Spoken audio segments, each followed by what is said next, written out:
In our final projectile motion problem, Biker Dude is at it again, trying to impress the other toys. Note that this time he lands at a different height than where he left. Let's throw some numbers on here, then figure out how high he went, how far he went, and how long it took. Let's make this a 20-degree angle, give him an initial velocity of 20 meters per second, with the upper level being 5 meters above the lower level, making this problem asymmetric.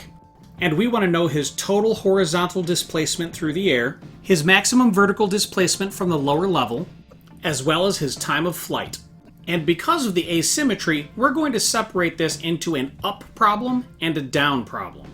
You can solve for the time of flight and then the x distance using the distance formula in the y direction, but then you'd have to use the quadratic equation, and this is simply easier.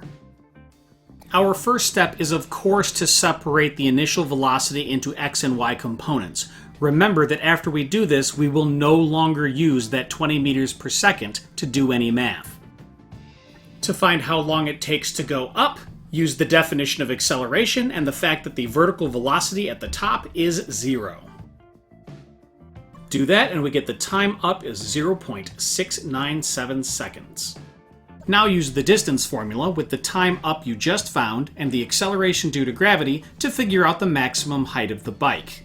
Regent students, you'll notice I added this extra DIY term to represent the fact that he's already 5 meters off the ground. You could just ignore that and then add it in afterward. And our answer is 7.39 meters. At this point, I want to remind you that the universe has no memory. This up problem is irrelevant to solving the down problem. All you need now is to solve this as if it is a horizontally launched projectile that starts 7.39 meters off the ground and has a speed of 18.8 meters per second.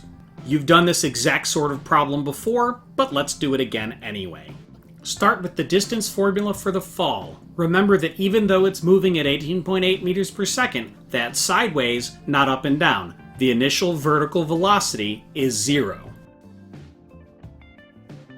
Solve that for the time down. Plug in your numbers and you get 1.23 seconds. That's bigger than the time up, which only makes sense. Add this to the time up and you get 1.93 seconds for a total time of flight.